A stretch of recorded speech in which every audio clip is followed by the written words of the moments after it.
90 दिन में 8 लोगों की मौत हो चुकी है। छत्तीसगढ़ के बलौदाबाजार जिले के एक गांव में क्या चल रहा है? आखिर 90 दिन में 8 ग्रामीणों ने कैसे तोड़ा है दम? ग्रामीण गांव के किराना व्यवसायी पर आरोप लगा रहे हैं। ग्रामीणों का कहना है कि वो शराब पिलाया करता था। उसके कुछ दिन बाद ग्रामीणों की तबीयत बिगड़ती थी और अंततः उनकी मौत हो जाती थी।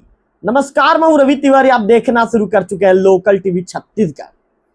पुलिस ने ग्रामीणों के आरोप के आधार पर अपनी जांच की दिशा तेज कर दी है। छत्तीसगढ़ के बलौदाबाजार जिले का एक छोटा सा गांव, जहां कभी शाम होते ही लोग चौपालों में बैठकर बातें क्या करते थे, बच्चे गलियों में खेलते थे और गांव की जिंदगी पूरी तरह सामान्य थी।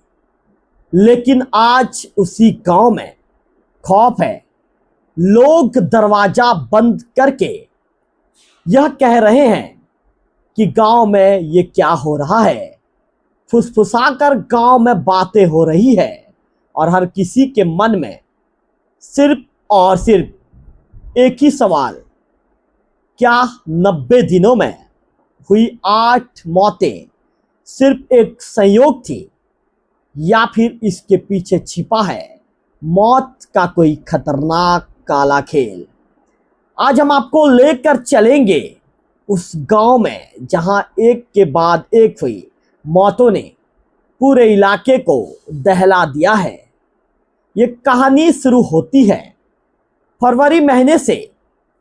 गांव का नाम है बलौदाबाजार जिले का छोटा सा गांव खरवे, कसडोल विकास खंड का छोटा सा गांव अचानक पूरे जिले में नहीं, पूरे प्रदेश में चर्चा का विषय बन गया है। 7 फरवरी गांव के बद्री पटेल की अचानक मौत हो जाती है। परिवार और गांव वाले इसे सामान्य घटना मानते हैं, लेकिन उन्हें क्या पता था कि ये मौत एक लंबे और रहस्यमय सिलसिले की शुरुआत करने वाली है।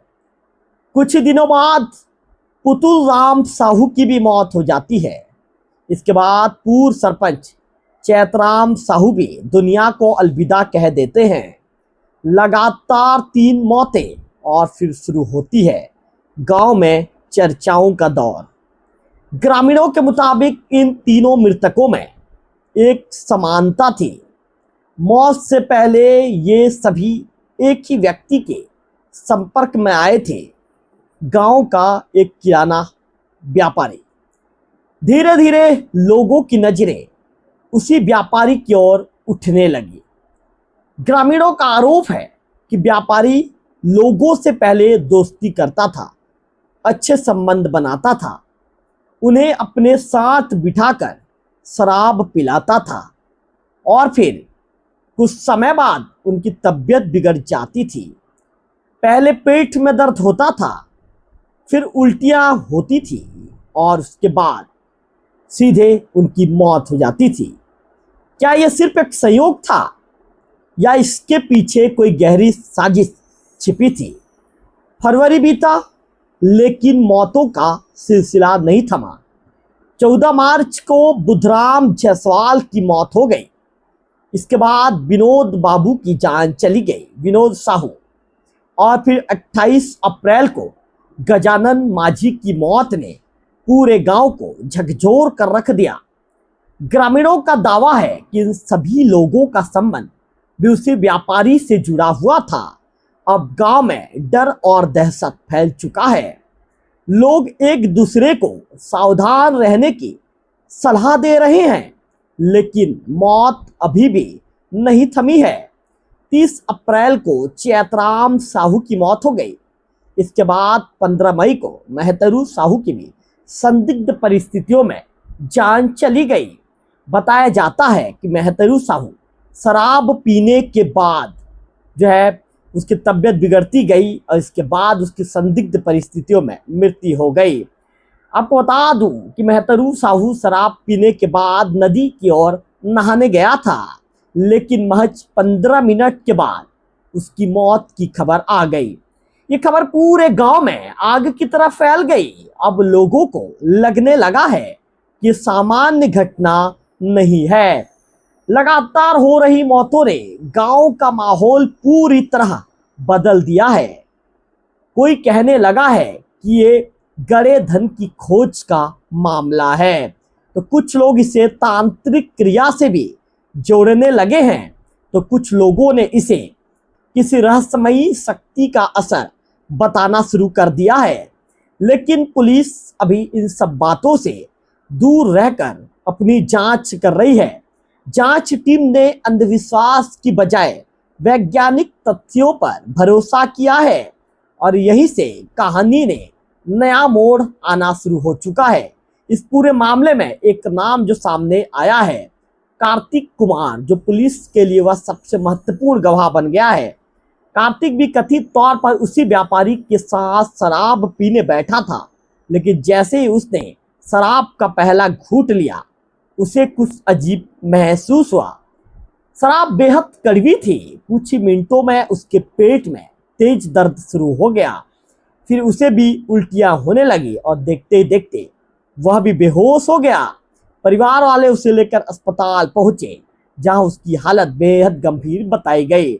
डॉक्टरों के अनुसार उल्टियां होने के कारण जहरीला पदार्थ उसके शरीर में पूरी तरह फैल नहीं पाया। यही वजह रही कि उसकी जान बच गई। उसे तत्काल रायपुर रेफर किया गया, जहां 3 दिनों तक उसका इलाज चलता रहा। बताया जाता है कि वह वेंटिलेटर पर भी रहा। कई दिनों की जद्दोजहद के बाद आखिरकार उसकी जान बच गई और अब वही व्यक्ति पुलिस जांच की सबसे महत्वपूर्ण कड़ी बन गया है। जब ग्रामीणों ने लगातार शिकायतें की तो मामला कलेक्टर और पुलिस अधीक्षक तक पहुंच गया। इसके बाद प्रशासन हरकत में आया है। कार्यपालिक मजिस्ट्रेट, एसडीएम, डॉक्टरों की टीम और पुलिस अधिकारियों की मौजूदगी में बड़ी कार्रवाई शुरू कर दी गई है। जांच को आगे बढ़ाने के लिए मृतकों के शवों को कब्र से बाहर निकाला जा रहा है। फिर उनका पोस्टमार्टम और फॉरेंसिक परीक्षण कराया जाएगा। ये प्रक्रिया बेहद संवेदनशील और महत्वपूर्ण मानी जा रही है, क्योंकि जांच एजेंसियों को उम्मीद है कि इन्हीं रिपोर्टों से मौतों का असली राज सामने आ पाएगा। क्या शराब में कोई धीमा जहर मिलाया गया था? क्या किसी जहरीले रसायन का इस्तेमाल किया गया था? क्या कोई कीटनाशक या अन्य घातक पदार्थ लोगों को दिया जा रहा था? अगर ऐसा था तो आखिर क्यों, और इसका मकसद क्या था? क्या ये निजी दुश्मनी थी या फिर कोई बड़ा षड्यंत्र? फिलहाल गांव की नजरें फॉरेंसिक रिपोर्ट पर टिकी हुई है। सच्चाई क्या है, यह आने वाली जांच रिपोर्ट ही बताएगी। खरवे गांव आज एक ऐसे रहस्य के बीच खड़ा है जिसने पूरे बलौदा बाजार ही नहीं, प्रदेश को भी हैरान कर दिया है। 90 दिनों में 8 मौतें, और इसके साथ साथ मैं आपको बता दूं कि एक ही व्यक्ति, जिस तरह की जानकारी जो निकल कर सामने आई है कि एक ही व्यक्ति पर उठ से सवाल और मौत के मुंह से लौटा एक गवाह की कहानी। यह मामला जितना रहस्यमयी है उतना ही गंभीर है। फिलहाल जांच रिपोर्ट आने के बाद ही, जो फॉरेंसिक रिपोर्ट आने के बाद ही पूरे मामले की तस्वीर क्लियर हो पाएगी। इस मामले से लेकर पूरे अपडेट और गतिविधियों पर हमारी नजर बने रहेगी। जब भी कोई अपडेट प्राप्त होगा उस नए अपडेट को सबसे पहले आप तक पहुंचाने का काम करेंगे। फिलहाल इस वीडियो में इतना ही। अगले वीडियो में फिर होगी आपसे मुलाकात। तब तक बने रहिए लोकल टीवी 36।